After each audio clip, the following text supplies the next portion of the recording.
Hello and welcome to JK Civil Services.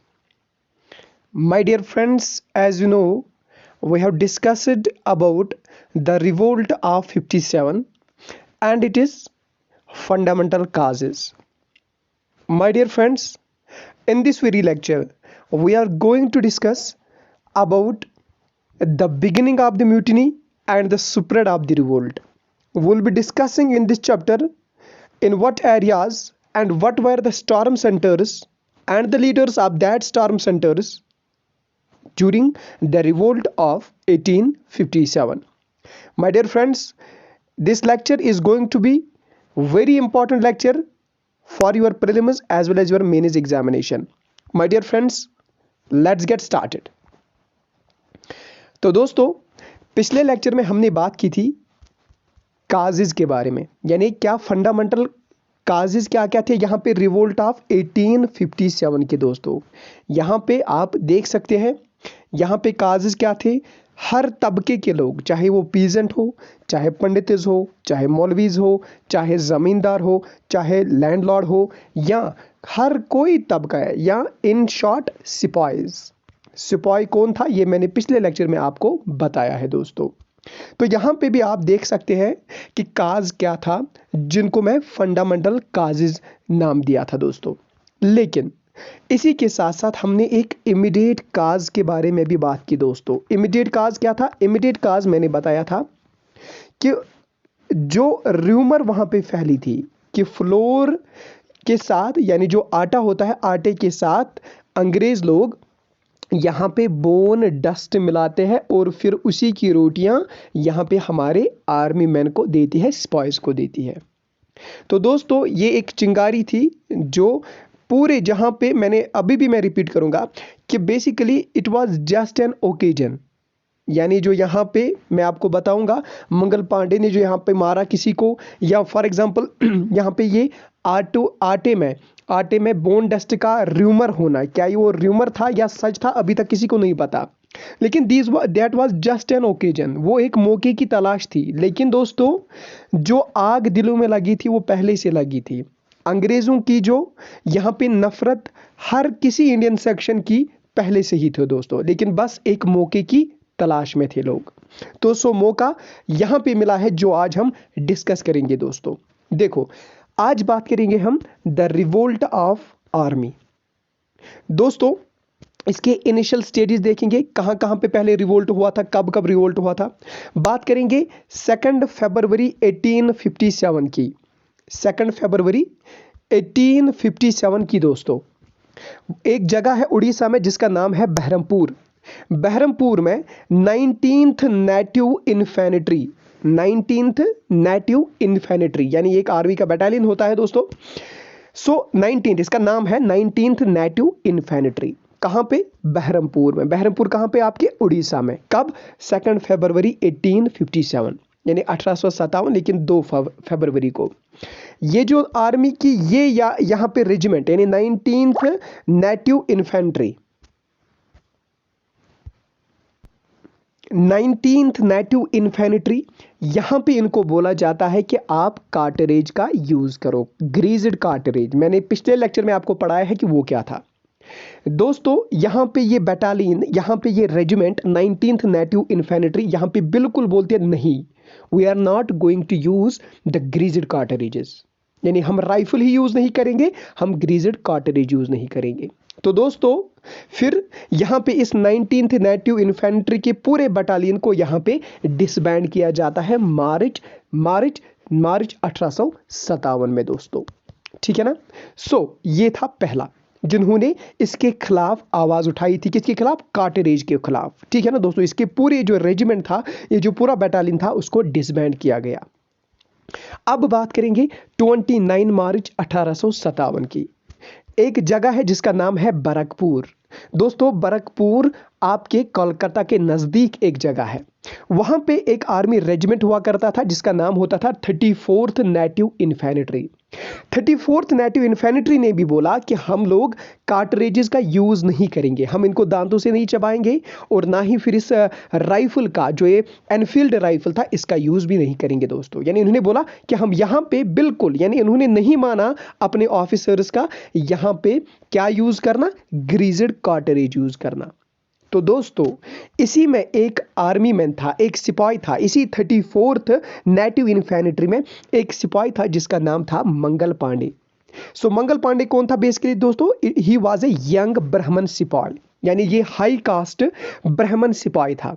कहां पे, 34th native infantry में दोस्तों।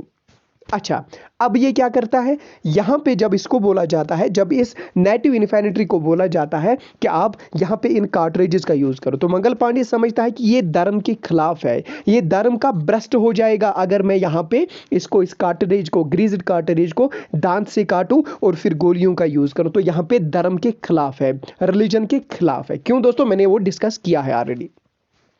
ये क्या करेंगे, मंगल पांडे यहां पे गुस्से में आएंगे और अपने ही एक यूरोपियन ऑफिसर को किल करेंगे दोस्तों, ठीक है ना। जब यहां पे यूरोपियन ऑफिसर को किल करेंगे तो मंगल पांडे को पकड़ा जाता है और बेचारे मंगल पांडे को 8 अप्रैल को फांसी दी जाती है। जब मंगल पांडे यहां पे फांसी पे चढ़ते हैं, इनको फांसी दिया जाता है, तो इसकी जो पूरी की पूरी रेजिमेंट थी, यानी जो ये 34th नेटिव रेजिमेंट थी दोस्तों, इसको डिसबैंड किया जाता है मई में। कब, मई में इसको फिर डिसबैंड किया जाता है, ठीक है ना दोस्तों। अब बात करते हैं एक और रेजिमेंट की जिसका नाम होगा 7th अवध रेजिमेंट। दोस्तों 7th अवध रेजिमेंट ने भी यहां पे बोला, यहां पे अपने ब्रिटिश ऑफिसर का नहीं माना और यहां पे भी उन्होंने बोला कि हम इन राइफल्स का यूज नहीं करेंगे और अल्टीमेटली 3 मई 1857 को इनको भी यहां पे डिसबैंड किया जाता है दोस्तों, ठीक है ना। अभी तक हमने बात क्या की, अभी तक हमने बात की 19th नेटिव इन्फेंट्री, इसने भी बोला कि मैं यहाँ पे ग्रीज्ड कार्टरेज यूज नहीं करूंगा, राइफल का यूज नहीं करूंगा। और 34th नेटिव इन्फेंट्री जिसमें मंगल पांडे ने एक अपने ही ऑफिसर को मारा भी इसी बुनियाद पे कि मैं यहाँ पे ग्रीज्ड कार्टरेज यूज नहीं करूंगा। और इसके बाद 7th रेजिमेंट अवध रेजिमेंट भी हम देखते हैं कि इनको डिसबैंड किया जाता है 3 मई 1857 को, ठीक है ना दोस्तों। लेकिन अब यहाँ पे चिंगारी, जो मैंने इमीडिएट काज कहा था वही यहाँ पे आएगा दोस्तों। 24 अप्रैल 1857 को मेरठ एक जगह है जो आपके दिल्ली से 58 किलोमीटर, यहां पे मैंने लिखा है 85, तो दोस्तों ये गलत है, शायद मैंने यहां पे 58 ही लिखना था, लेकिन पता नहीं कैसे 85 लिखना आया दोस्तों, गलती हुई है, यहां पे इसको दूर कर लेना। 58 किलोमीटर की दूरी पे, यानी दिल्ली से करीबन 60 किलोमीटर की दूरी पे है एक जगह जिसको हम मेरठ कहते हैं दोस्तों। 24 अप्रैल 1857 में इसी मेरठ में एक आर्मी का बटालियन जिसका नाम होता था 3rd नेटिव कैवेलरी। कैवेलरी मतलब दोस्तों घुड़सवार, 3rd नेटिव कैवेलरी रेजिमेंट, यानी ये घुड़सवार आर्मी थे। यहां पे 90 मैन यानी 90 सिपाहीज इस रेजिमेंट के यहां पे डिनाई करते हैं, यहां पे कैटेगोरिकली डिक्लेयर करते हैं कि वो इस ग्रीज्ड कार्टरेज का यूज नहीं करेंगे दोस्तों। लेकिन बाद में क्या देखने को मिलता है कि इसी 90 मैन में जिन्होंने ये इसको डिनाई किया था, जिन्होंने कैटेगोरिकली डिक्लेयर किया था हमें यूज नहीं करेंगे, इन्हीं 90 में से 85 को यहां पे कोर्ट मार्शल किया जाता है दोस्तों। आर्मी में जब सजा दी जाती है तो उनको कोर्ट मार्शल पहले लगता है, उनको बाज़ाब्ते तौर पर यहां पे फिर सजाई सुनाई जाती है। तो इसी 90 मैन में से 85 मैन को कोर्ट मार्शल लगा गया और यहां पे 9 मई को इन लोगों को डिसमिस किया गया, यानी 85 लोगों को क्या किया गया, डिसमिस किया गया। कब दोस्तों, 9 मई 1857 को। और यहां पे फैसला सुनाया गया कि इनको 10 साल की जेल में रखेंगे हम दोस्तों, और इन बेचारों को जेल में रखा गया। यानी एक तो यहां पे इस बैंड को ही डिसमिस कर गया, डिसबैंड किया गया और इनको जेल में 10 सालों के लिए डाला गया दोस्तों।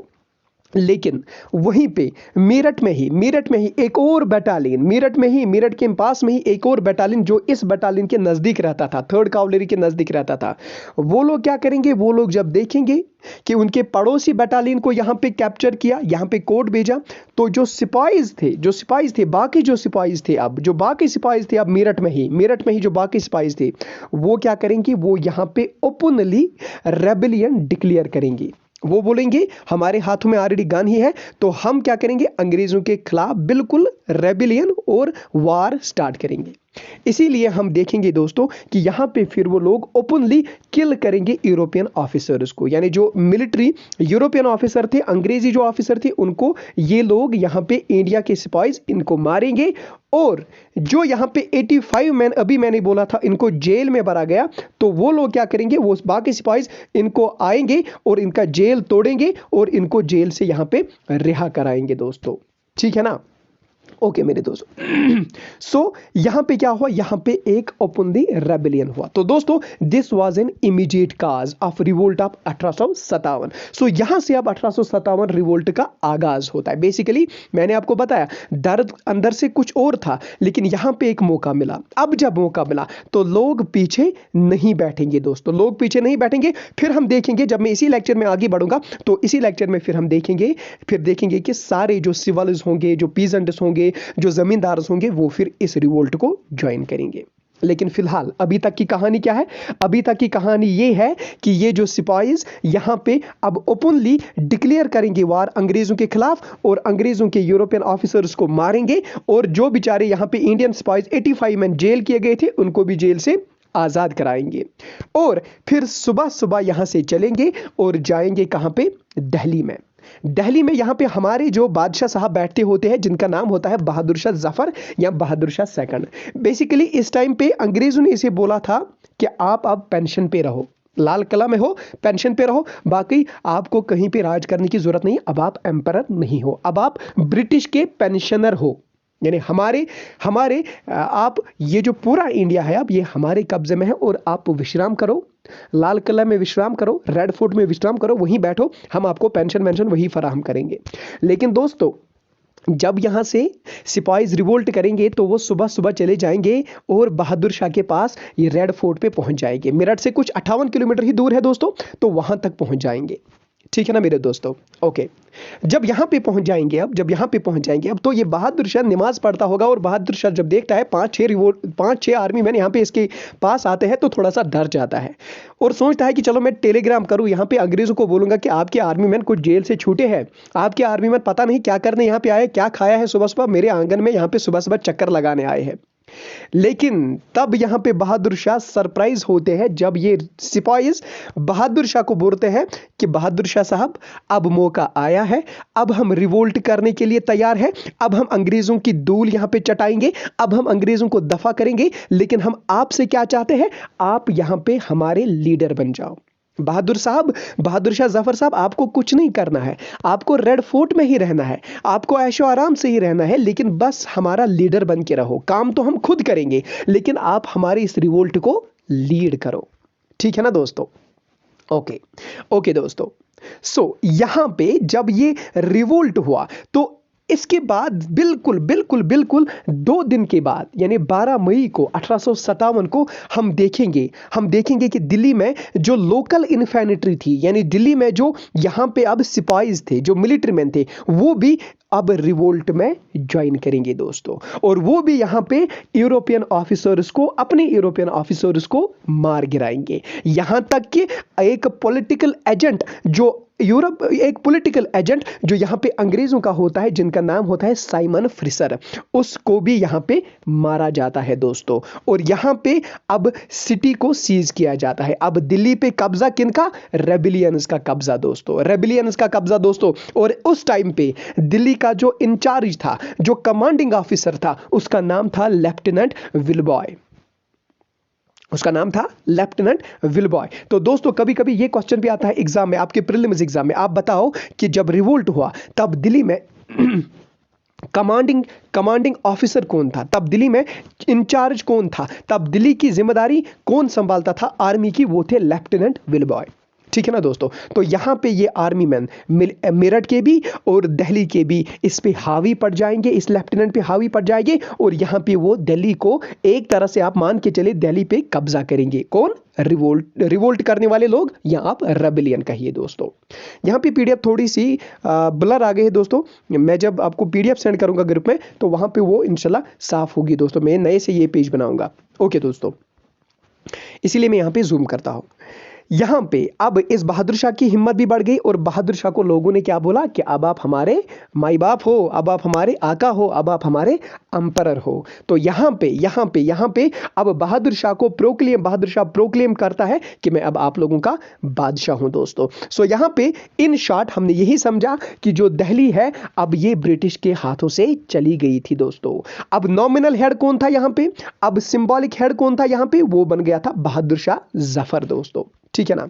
इसीलिए हम कहेंगे फिर ये जो दिल्ली है it became the strong centre of great revolt. तो ये रिवोल्ट का एक स्टॉर्म सेंटर बन गया था दोस्तों, और बहादुर शाह यहां पे इस स्टॉर्म का, इस रिवोल्ट का यहां पे सिंबॉलिक हेड बन गया दोस्तों, ठीक है ना। ओके ओके ओके मेरे दोस्तों, यहां पे बेसिकली जब हम अगर हम प्रीलिम्स की बात हो गई कि अगर आपको कल एग्जाम में क्वेश्चन आता है आप बताइए कि कौन यहां पे नॉमिनल हेड बन गया, कौन सिंबॉलिक हेड बन गया दिल्ली में, तो वो बन जाते हैं बहादुर शाह, ठीक है ना। यहां रिवोल्ट का या सेंटर ऑफ ग्रेट रिवोल्ट का हेड कौन बनता है, वो बनता है बहादुर शाह। तो दोस्तों ये थी प्रीलिम्स की बात, लेकिन अब मेंस की बात करते हैं। मेंस में क्वेश्चन पूछा जाएगा आपसे जो बहुत बार पूछा भी गया है, आप बताओ रिवोल्ट के बारे में, नेचर क्या था रिवोल्ट का। तो दोस्तों देखो नेचर क्या था, देखो यहां पे हम थोड़ा सा वो हम अलग भी डिस्कस करने के लिए, लेकिन यहां पे बात आई है तो यहीं पे बात छेड़ेंगे दोस्तों। Long term reign of the Mughal dynasty and the traditional symbol of Indian as the political unit. दोस्तों आपको पता है ये जो सिपाहीज है ये क्यों मुगल एम्परर बहादुर शाह के पास ही गए। बहादुर शाह नमाज पढ़ रहा था, नमाज के बाद जब अब सोने लगा था तो सुबह सवेरे ये देखता है कि सिपाहीज आ गए हैं। तो बेसिकली कभी कहीं ना कहीं इन सिपाहीज के जहन में भी ये बात थी कि नहीं, जो मुगल्स यहाँ पे थे ये अच्छे थे, मुगल्स ब्रिटिश की तरह नहीं था, मुगल्स यहाँ पे ब्रिटिश की तरह ड्रेन ऑफ वेल्थ नहीं कर रहा था, मुगल्स यहाँ पे हिंदू और मुसलमानों के खिलाफ बिल्कुल भी नहीं था। इसीलिए वहां पे जो सिपाहीज थे ये जाएंगे बहादुर शाह के पास और बहादुर शाह को डिक्लेयर करेंगे यहाँ पे द एम्परर। और यहाँ पे ये लोग समझाते हैं हमें कि जो मुगल डायनासिटी थी it was still the traditional symbol of India as a political unity. यानी कहीं ना कहीं मुगल एम्परर ने, कहीं ना कभी मुगल दौर ने यहाँ पे इंडिया को एक पॉलिटिकल यूनिटी बनाया था। इसीलिए वो लोग मुगल डायनास्टी के यहाँ पे बहादुर शाह जफर के पास जाते हैं और उसी को यहाँ पे सिंबॉलिक हेड बनाते हैं दोस्तों। क्यों? क्योंकि ये रीति रिवाज चल रहा आ रहा था कि जहाँ पे जो पॉलिटिकल यूनिटी बनाई थी वो मुगल्स ने बनाई थी इंडिया में, ठीक है ना दोस्तों। अब हम देखेंगे ये जो सिपाहीज यहाँ पे अब रिवोल्ट करेंगे, म्यूटिनी करेंगे ये सिपाहीज, लेकिन ये म्यूटिनी ये सिपाहीज की अब कन्वर्ट हो गई दोस्तों रेवोल्यूशनरी वार में। क्यों? क्योंकि अब मेरठ के ही सिपाहीज ही नहीं, अब दिल्ली के सिपाहीज भी, अब अवध के सिपाहीज भी, अब बंगाल के सिपाहीज भी धीरे धीरे इसको ज्वाइन करेंगे और ये एक बड़ा सा मास मूवमेंट बनेगा। इसीलिए ये म्यूटिनी स्टार्ट हुई थी, लेकिन ये कन्वर्ट किस में हो गई दोस्तों? रेवोल्यूशनरी वार में। क्यों? क्योंकि सबका एक ही नारा था कि ब्रिटिश को यहां से भगाओ, क्योंकि सबका एक ही दुश्मन था, वो था ब्रिटिश। चाहे जमींदार की लैंड भी किसने ली थी? ब्रिटिश ने। पीजेंट पे जुल्म किसने किया था? ब्रिटिश ने। अच्छा, नेटिव रूलर जो यहां पे था उसकी गद्दी किसने छीनी थी? ब्रिटिश ने। झांसी की रानी की झांसी किसने छीनी थी? ब्रिटिश ने। तो दोस्तों हर कोई यहां पे दुख का काज हुआ था, वो था ब्रिटिश। इसीलिए ये जो मौका मिला यहां पे फिर इस म्यूटिनी का साथ हर किसी ने दिया, इसीलिए ये बन गया रेवोल्यूशनरी वार दोस्तों। ओके, अब यहां पे जब म्यूटिनी हुआ, जब वार हुआ, तो यहां पे इंडियन चीफ जो सबसे ज्यादा यहां पे प्रभावित थे, जो सबसे यहां पे सफर ज्यादा हो गए थे दोस्तों, वो इस म्यूटिनी को ज्वाइन करेंगे, वो इस रिवोल्ट को ज्वाइन करेंगे और इस बार वो कंप्लीटली लॉयल रहेंगे अब मुगल एम्परर बहादुर शाह जफर को।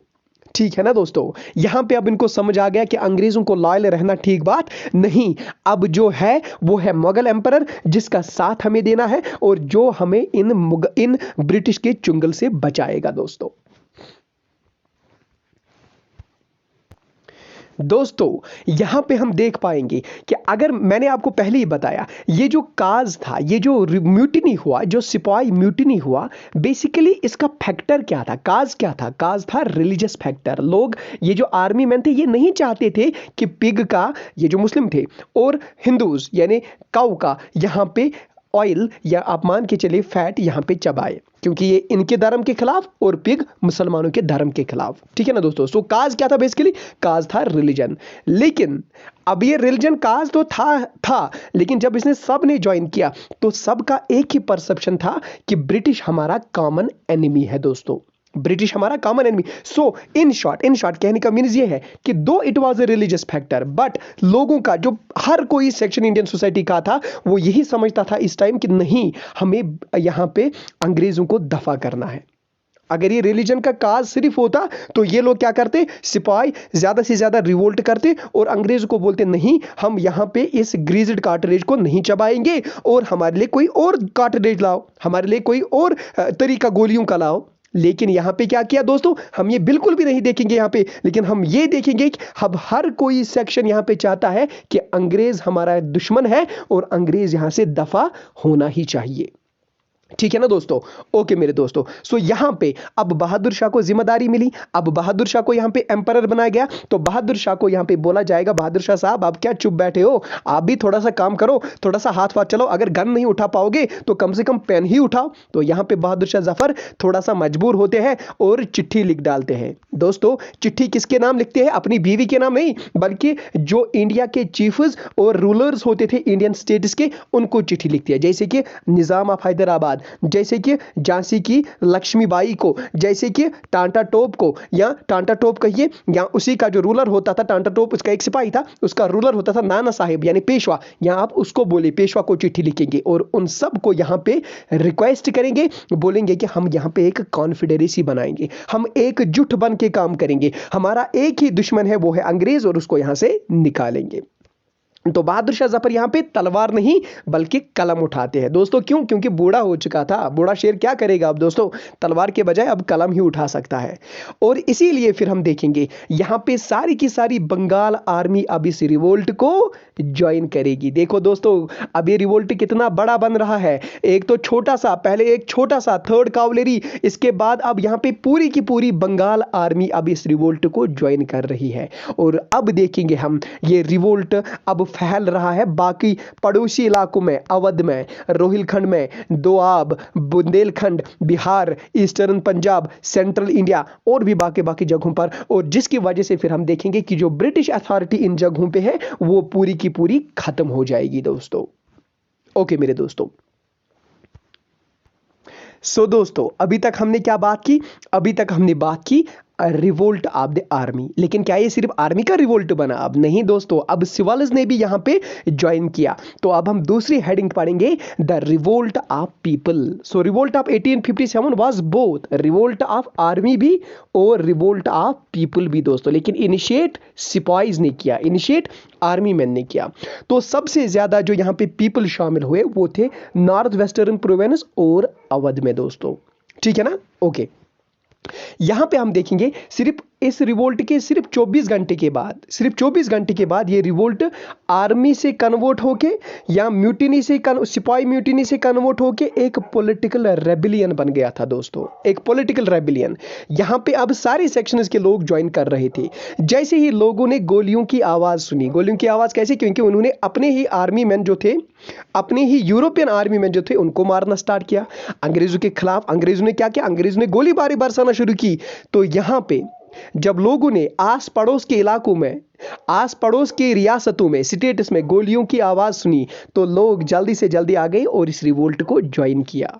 ठीक है ना दोस्तों। अभी भी जब कभी होता है यहाँ पे जम्मू एंड कश्मीर में, कभी जब गोलियों की बात सुनती है तो यहाँ पे क्या होता है दोस्तों, अभी भी लोग भाग जाते हैं। तो यहाँ पे आसपास के इलाकों को फिर पता चलती, अच्छा फलानी जगह यहाँ पे कुछ हुआ था, अच्छा वहाँ पे ये हुआ था। तो इसी तरह से उस टाइम पे भी, अभी तो फोन है लेकिन उस टाइम पे क्या था? टेलीग्राम था, उस टाइम पे चिट्ठियां होती थी। तो जब लोगों ने गोलियों की आवाज सुनी तो यहाँ पे हर के कोई सेक्शन इंडियन सोसाइटी का, चाहे पीजेंट हो, चाहे शॉपकीपर हो, चाहे ट्रेडर हो, चाहे जो भी कोई हो, लेबरर हो, जमींदार हो, पंडित हो, मौलवी हो, हर कोई तो यहाँ पे अंग्रेजों का सताया हुआ था दोस्तों। वो लोग आएंगे जाएंगे और रिवोल्ट को ज्वाइन करेंगे। और फिर हम देखेंगे वो यलगार उठाएंगे यहाँ पे, जो जमींदार यहाँ पे अंग्रेजों का सताया हुआ था, ये अंग्रेज के खिलाफ डायरेक्टली लड़ेगा। लेकिन जो पीजेंट यहाँ पे मनी लैंडर का सताया हुआ था, पीजेंट क्या करेगा, यहाँ पे मनी लैंडर के घर को जलाएगा, जमींदार अंग्रेजों के बंगले को जलाएगा। और इसको जो मिलिट्री बाजार है, ये पीजेंट्स अंग्रेजों के जो मिलिट्री बाजार है उनको लूटेंगे, टेलीफोन वायर्स को काट करेंगे ताकि अंग्रेजों का कम्युनिकेशन नहीं रहे किसी और की जगह, ताकि आर्मी ना बुलाएं वो लोग। और यहाँ पे जो हार्समैन मैसेज लेते थे, अंग्रेजों के जो घोड़े मैसेज लेते थे दिल्ली में अपनी दूसरी टुकड़ी आर्मी को, और उनको बोले थे कि यहाँ पे आ जाओ, आर्मी ले आओ और उनको मारेंगे, तो वो हार्समैन भी यहाँ पे स्टॉप किए गए। इन शॉर्ट लोगों ने यहाँ पे यलगार उठाया दोस्तों। और फिर हम देखेंगे एक मंथ के बाद, यानी 11 मई से लेकर 30 मई तक, यानी बिल्कुल 10-15 दिनों के बाद जब हम देखेंगे तो हम क्या देखते हैं, पूरी की पूरी बंगाल आर्मी, बंगाल आर्मी यहाँ पे अब रिवोल्ट करती है दोस्तों। जब एक मुल्क की आर्मी ही रिवोल्ट करती है, उस मुल्क के हुक्मरानों को क्या हाल होगा, वो तो यहाँ पे उनको तो बिग ब्लो लगेगा दोस्तों। यहाँ पे बंगाल की पूरी आर्मी रिवोल्ट करेगी और अंग्रेजों के खिलाफ लड़ेंगी दोस्तों। और फिर हम देखेंगे यहाँ पे एक स्टैटिस्टिकल एनालिसिस हुआ और फिर देखा गया कि कंपनी की जितनी भी आर्मी थी, यानी ब्रिटिश ईस्ट इंडिया कंपनी की जितनी भी आर्मी थी, उनकी हाफ आर्मी ने यहाँ पे रिवोल्ट ज्वाइन किया। यानी बिल्कुल बराबरी का टक्कर था अब दोस्तों, हाफ आर्मी ने रिवोल्ट ज्वाइन किया और हाफ आर्मी अभी भी अंग्रेजों के साथ थी दोस्तों। ओके, सो हाफ आर्मी ने क्या किया, रिवोल्ट किया। लेकिन उसमें कौन थे ज्यादा, उसमें अपर कास्ट हिंदूज थे और 1/3 उसमें अवध था। यानी बंगाल की आर्मी में सबसे ज्यादा अपर कास्ट हिंदूज थे और 1/3 पोर्शन उसमें अवध के लोग थे, अवध की आर्मी थे दोस्तों। ठीक है ना। ओके, यहां पे जो आपके प्रीलिम्स में बहुत बार क्वेश्चन आया है कि आप बताइए मोस्ट अफेक्टेड एरिया कौन है रिवोल्ट ऑफ 1857 में। वो था वेस्टर्न बिहार, वो था अवध, वो था रोहिलखंड, वो थी दिल्ली, वो थी दोआब यानी चिनाब, चंबल और नर्मदा के बीच में जो एरिया है वो था वो एरिया। और यही थे 1 2 3 4 5, these 5 were the most disturbed, most affected areas during 1857। यानी सबसे ज्यादा यहां पे रिवोल्ट हुए, इन 5 एरियाज में सबसे ज्यादा रिवोल्ट हुए दोस्तों। लेकिन दोस्तों जो इलाका बिल्कुल भी डिस्टर्ब नहीं हुआ, कभी कभार आपके एग्जाम में ये क्वेश्चन भी आता है, हमने तो डिस्टर्ब्ड इलाकों की बात की, लेकिन कोई ऐसा इलाका जहां पे बिल्कुल भी रिवोल्ट का असर ही नहीं पड़ा, जो बिल्कुल अनडिस्टर्ब्ड रहा, सो वो इलाका था दोस्तों साउदर्न पार्ट ऑफ नर्मदा। चलो यहां पे मैं आपको दिखाता हूं, मैप पे दिखाता हूं साउदर्न पार्ट ऑफ नर्मदा। देखो दोस्तों, ये है वो इलाके जहां पे जो स्टारम सेंटर बन गए, जो रिवोल्ट ऑफ 1857 में स्टारम सेंटर बन गए। मेरठ, ये तो पता ही है, दिल्ली, बरेली, लखनऊ, ग्वालियर, झांसी, कानपुर, इलाहाबाद, बनारस, पटना, आरा। ठीक है ना। बरकपुर की बात भी हो गई, कोलकाता की बात भी हो गई, और दोस्तों यहां पे सतारा की बात करेंगे। सो अगर कल को आपके एग्जाम में क्वेश्चन आता है, ये क्या है, ये है नॉर्दर्न पार्ट। ये कौन सा पार्ट है, this is the southern part. अगर कल को आपके एग्जाम में क्वेश्चन आए, आप बताइए कि नॉर्दर्न पार्ट में रिवोल्ट हुआ कि साउदर्न पार्ट में, कि बोथ, रिवोल्ट ऑफ 1857 बोथ, आप लिखना बोथ, क्योंकि साउदर्न में आप देखते हैं सतारा।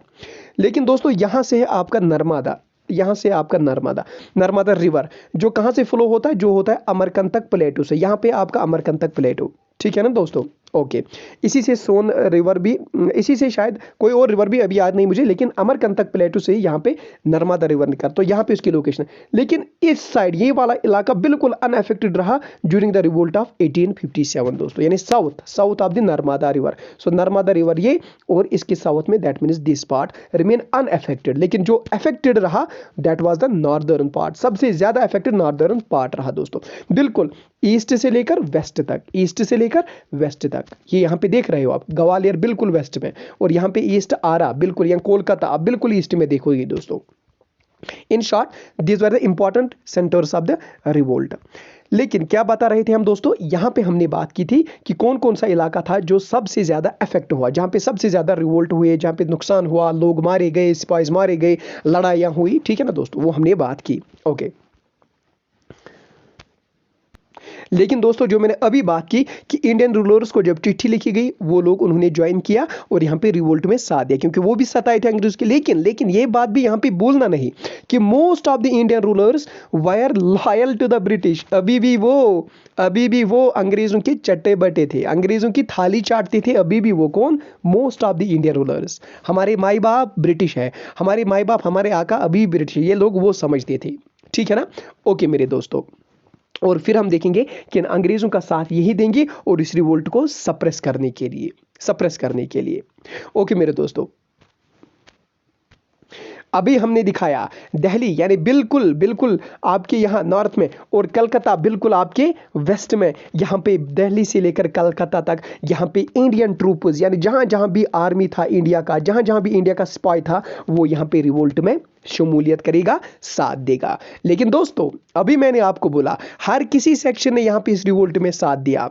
यहाँ पे अगर बात करेंगे पीजेंट्स की या जमींदार्स की, तो उन्होंने क्या किया दोस्तों? पीजेंट्स ने क्या किया? जो सिविल लोग थे, जो कल्टिवेटर्स थे, जो यहाँ पे लोग थे, उनको मौका आया, उन्होंने यहाँ पे जमींदार्स और मनी लेंडर्स के खाता बुक ही यहाँ पे जलाए। यानी जो जमींदार और मनी लेंडर ने यहाँ पे लोगों का हिसाब रखा था डायरी पे या कॉपी पे या डिपार्टमेंट पे, और फिर जाके कितना कर्जा लेना है इस जमींदार से, इस कल्टीवेटर से, कितना कर्जा लेना है इस पीजेंट से, वो एक हिसाब बना के रखा था अपने अकाउंटेंट्स बुक में। तो यहाँ पे मौका है, ठीक है ना? लोहागर में हथौड़ा मारो। तो लोगों ने सोचा कि हम एक यही काम करेंगे, हम पहले इसी बुक्स को यहाँ पे जलाएंगे, ना रहेगा खाता, ना रहेगा कोई हिसाब और ना रहेगा कोई उधार। ठीक है ना दोस्तों? सो उन्होंने क्या किया? इन जमींदारों के खाता बुक ही जलाए और यहाँ पे उनके मनी लेंडर्स के घर जलाए, उनकी डायरी जलाई, उनका जो हिसाब किताब था वो जलाए यहाँ पे। ठीक है ना दोस्तों? अब यहाँ पे ये चीज हमें ये थॉट देता है कि यहाँ पे रिवोल्ट में उन्होंने ज्वाइन किया, लेकिन ये जमींदार इंडिया का होता था, ये मनी लेंडर भी ये इंडिया का ही होता था, यानी ये नेटिव था, ये लोकल था यहाँ का। लेकिन यहाँ पे हमें ये चीज भी समझ आती है कि रिवोल्ट बेसिकली ये सताए जो लोग थे उन्होंने अपने काज के लिए रिवोल्ट किया। आर्मी ने रिवोल्ट किया क्योंकि रिलीजन का मसला था। इन लोगों ने रिवोल्ट किया जमींदारों के खिलाफ, मनी लेंडर्स के खिलाफ, इनके घर जलाए क्योंकि इनको कर्जों का मसला था। कर्जा जो लिया था, बाद में ये लोग इनकी जमीन न छीने, या जमींदार्स ने ऑलरेडी इनकी जमीन छीनी थी, लैंडलॉर्ड्स ने, मनी लेंडर्स ने ऑलरेडी इन पीपल की लैंड छीनी थी। सो इनका अपना काज था। ठीक है ना दोस्तों? ओके, अब यहाँ पे वो लोग जो खौफजदा थे, जो बिल्कुल डरते थे, जो कवर्ड थे, जो बुज़दिल थे, जिन्होंने ओपनली रिवोल्ट में साथ नहीं दिया, लेकिन दोस्तों उन्होंने इनडायरेक्टली यहाँ पे थोड़ा सा साथ निभाया। इनडायरेक्टली कैसे? उन्होंने यहाँ पे जो रिवोल्ट्स थे उनको फूड प्रोवाइड किया, उनको शेल्टर प्रोवाइड किया, और कभी कभार जब ब्रिटिश लोग उनको बोलते थे कि अच्छा बताओ वो लोग कहाँ गए, कहाँ से चले गए, तो वो लोगों को मिसगाइड करते थे। वो बोलते देखो वहां से भाग गया, जबकि वो उनके घर में होता था दोस्तों, सो इन शॉर्ट बहुत सारे लोगों ने यहाँ पे इनडायरेक्टली रिवोल्ट का साथ दिया, क्योंकि रिवोल्ट्स मैन को, रेबेलियन मैन को फूड दिया, शेल्टर दिया। ठीक है ना दोस्तों? और यूरोप जो यहाँ पे ब्रिटिश आर्मी थी उनको मिसगाइड किया। लेकिन एक खास बात यहाँ पे देखने को मिलेगी कि इस रिवोल्ट में सबसे बेहतरीन बात जो थी, दैट वाज हिंदू मुस्लिम सिपाही म्यूटिनी। यानी हिंदू और मुसलमान के आपस में ये लोग यहाँ पे बिल्कुल यूनिटी के साथ रहे। ठीक है ना दोस्तों? अभी हम बात करेंगे इस चीज़ की, लेकिन थोड़ा सा एक फैक्चुअल पॉइंट यहाँ पे आपको बताएंगे, क्योंकि सिविल की बात हो रही है दोस्तों। अवध में जो फाइट हुआ तकरीबन उसमें 1.5 लाख लोग मर गए। इस रिवोल्ट में सिर्फ और सिर्फ अवध में 1.5 लाख लोग मर गए, और इस 1.5 लाख में करीबन 1 लाख लोग सिविलियंस थे। यानी इस 1.5 लाख की आर्मी में, इस 1.5 लाख के जो लोग शहीद हुए उस दिन, उस 1.5 लाख में 1 लाख लोग सिविलियंस थे। यानी इससे हमें यह बात का पता चलता है कि सिविलियंस ने बढ़ चढ़कर इस रिवोल्ट में हिस्सा लिया। जबकि रिवोल्ट स्टार्ट किसने किया था? आर्मी ने, लेकिन बढ़ चढ़कर हिस्सा किसने लिया? सिविलियंस ने लिया दोस्तों। अभी बात मैंने की थी हिंदू मुस्लिम यूनिटी की, तो दोस्तों यहाँ पे हमें हिंदू मुस्लिम यूनिटी बहुत ज़्यादा देखने को मिलेगी। कैसे? ये हमें ऐसे पता चलता है कि जब यहाँ पे बहादुर शाह जफर उनको प्रोक्लेम किया गया एज ए लीडर, तो बहादुर शाह जफर यहाँ पे मुसलमान थे, लेकिन उनको लीडर बनाया गया। ठीक है ना दोस्तों? सो यहाँ पे बहादुर शाह जफर लीडर बन जाते हैं। इस बात का ये सबूत है कि जो यहाँ पे नॉन मुस्लिम्स थे उन्होंने यहाँ पे शोर नहीं उठाया, नहीं बहादुर शाह को क्यों बनाएंगे मुस्लिम, ये तो मुस्लिम है, लेकिन वहाँ पे कोई शोर नहीं हुआ। दूसरी बात, हिंदू मुस्लिम यूनिटी इतनी बढ़ गई थी कि एक दूसरे का रिलीजन का इज्जत करने लगे लोग। यानी हिंदू ने मुसलमान के रिलीजन का इज्जत किया और मुसलमान ने हिंदू का। ये बात हमें ऐसे पता चलती है कि यहाँ पे जो मुसलमान जो अपने धर्म में काउ स्लॉटर भी करते हैं, उनके लिए कोई गुनाह नहीं है, लेकिन हिंदू मानते हैं कि काउ स्लॉटर बिल्कुल गलत है और इनके मजहब के खिलाफ है। तो दोस्तों मुसलमानों ने यहाँ पे काउ स्लॉटर 1857 में बंद किया, बोला कि इससे हमारे हिंदू भाई जो है इनका थोड़ा सा इनको धर्म में ठेस पहुंचती है, तो हम काउ स्लॉटर ही बंद करेंगे। यानी इतनी दोस्ती, यानी it was a symbol of unity, यानी काउ स्लॉटर वाज बैनड। सो यहाँ पे हमें 1857 में क्या देखने को मिलेगा, हिंदू मुसलमान की यूनिटी बढ़ चढ़कर पीक पे देखने को मिलेगी दोस्तों। अब हम एक इंपॉर्टेंट पॉइंट की बात करेंगे, that is the storm centre of the leader of the storm centres and the leaders, यानी कहां कहां पे रिवोल्ट सबसे ज्यादा हुआ था और उनके लीडर कौन कौन थे दोस्तों। ये क्वेश्चन बहुत बार आपके एग्जाम में आ चुका है, प्रीलिम्स में भी और मेंस में भी दोस्तों। प्रीलिम्स में ऑब्जेक्टिव बहुत सारे इसमें निकले हैं और मेंस में पूरा का पूरा ये क्वेश्चन ही पूछा गया है। तो दोस्तों सबसे ज्यादा जो स्टॉर्म सेंटर बना वो बना नॉर्थ इंडिया। अभी अभी मैंने मैप पे दिखाया कहां, और उसमें सबसे ज्यादा यूपी और बिहार, जहां पे आता है दिल्ली, लखनऊ, कानपुर, बरेली, झांसी और आरा। अभी अभी मैंने मैप पे आपको दिखाया है दोस्तों। कभी कभार यहां पे रूलर होता था, फॉर एग्जांपल कानपुर का कौन रूलर था, कानपुर का पेशवा था कौन, नाना साहेब। या लखनऊ में कौन थी, लखनऊ में बेगम हजरत महल थी, ठीक है ना दोस्तों। सो यहां पे अगर कोई लोकल रूलर है वो बन जाता था लीडर, वो लीडर बन जाता था। लेकिन अगर कहीं पे लोकल लीडर नहीं होता था, in absence of any leader, अगर उस जगह का लीडर नहीं होता था, तो यहां पे जो रेबल्स हुआ करते थे turn to the traditional leaders, और वो यहाँ पे जो प्रिंसेस या बेसिकली जो यहाँ पे लैंड लॉर्ड्स होते थे या यहाँ पे जमींदार जो ब्रिटिश के सताए जमींदार थे वो यहाँ पे लीडर बन जाते थे दोस्तों। जमींदार मैंने आपको बताया जब न्यू लैंड रेवेन्यू सेटलमेंट हुआ, उस रेवेन्यू सेटलमेंट में रॉयतवारी सिस्टम भी एक हुआ, जिसमें जमींदार को बोला गया भाई जाओ घर बैठो आराम करो, अब हम डायरेक्टली पीजेंट्स के साथ डील करेंगे। तो वो बेचारा भी जमींदार अंग्रेजों का सताया था। तो यहाँ पे अगर किसी स्टेट में, अगर किसी प्रिंस स्टेट में कोई प्रिंस मर गया है और वहां पे लीडर नहीं है अब, तो ये लोग रेबल्स क्या करते थे, वहां के जमींदार को, जो जमींदार सताया हुआ था अंग्रेजों का, उसको अप्रोच करते थे और उसका अपना लीडर बनाते थे। ठीक है ना दोस्तों, ओके। अब इन्हीं के बारे में हम एक एक करके डिस्कस करेंगे कि जो स्टॉर्म सेंटर कहां कहां पे था और कौन इसका लीडर बना। दोस्तों दिल्ली की बात करें, दिल्ली की बात करें तो मैंने आपको बोला 12 मई 1857 को दिल्ली में रिवोल्ट हुआ। क्यों? क्योंकि 2 दिन लगे मेरठ से दिल्ली तक रिवोल्ट बढ़ने के लिए, और 12 मई 1857 को दिल्ली में रिवोल्ट हुआ। और बेसिकली दोस्तों वहां पे इसका लीडर कौन था, बहादुर शाह को लीडर बनाया गया। लेकिन बहादुर शाह को नाम का लीडर बनाया गया, लेकिन वहां पे बेसिकली एक सिपाही था, एक आर्मी जनरल था जिसका नाम था बख्त खान, उसको बनाया जाता है एज द रियल। लेकिन नॉमिनल कौन था, बहादुर शाह। यानी नाम किसका था, लोग जानते थे अच्छा बहादुर शाह लीडर है, ठीक, लेकिन काम कौन करता था, एज ए लीडर बख्त खान काम करता था। चलो दोस्तों इसी दिल्ली के बारे में बात करेंगे कि क्या हुआ, कौन सी दुर्घटना वहां पे घटी थी ड्यूरिंग द रिवोल्ट। सो कब हुआ अब दिल्ली में रिवोल्ट, 12 मई 1857 को। अच्छा दोस्तों, so who was Bahadur Shah, Bahadur Shah was the symbolic and the nominal head of the revolt. लेकिन जो रियल कमांड हाथों में थी वो बेसिकली एक कोर्ट बनाया गया यहां, जिसको कहा जाता था कोर्ट ऑफ सोल्जर्स। इसमें टोटल 10 मेंबर होते थे, और 10 में से 6 सोल्जर्स और 4 सिविल डिपार्टमेंट के मेंबर हुआ करते थे। यानी 4 सिविल डिपार्टमेंट के मेंबर, 4 सिविल डिपार्टमेंट के नफर और 6 आर्मी मैन थे, यानी टोटल 10। यहाँ पे उन्हीं का एक यहाँ पे ग्रुप बनाया गया जिसको नाम रखा गया कोर्ट ऑफ सोल्जर्स, और इन्हीं के हेड थे, इन्हीं को लीड करते थे बख्त खान। बख्त खान कौन था, इसको नाम दिया था, इसको बोलते थे लोग जनरल बख्त खान। बेसिकली ये अंग्रेज की आर्मी में एज एन सूबेदार काम करता था। पहले ये अंग्रेज की आर्मी में सूबेदार काम करता था, लेकिन जब यहाँ पे रिवोल्ट हुआ उसने वो छोड़ दी और यहाँ पे इसी कोर्ट ऑफ सोल्जर का यहाँ पे लीडर बन गया। सो बेसिकली अब रिवोल्ट कौन चला रहा था, रिवोल्ट चला रहा था बख्त खान और उसका कोर्ट, लेकिन नाम किसका था, नॉमिनल हेड कौन था, Bahadur Shah Zafar as a leader in the Delhi. ठीक है ना दोस्तों। सो बेसिकली इस बख्त खान ने बरेली से रिवोल्ट लाया और दिल्ली आया, यानी बरेली से रिवोल्ट को लीड किया और चलते चलते दिल्ली आया। फिर दिल्ली में भी क्या किया, अब रियल हेड बन गया दिल्ली में रिवोल्ट का। यानी रिवोल्ट जो दिल्ली में हुआ उसका रियल हेड यही था, लेकिन नॉमिनल कौन था, नॉमिनल था बहादुर शाह। बहादुर शाह बूढ़ा इंसान था, घर बैठा था, आराम करता था और थोड़ा सा खत वत लिखता था बाकी लोगों को, बाकी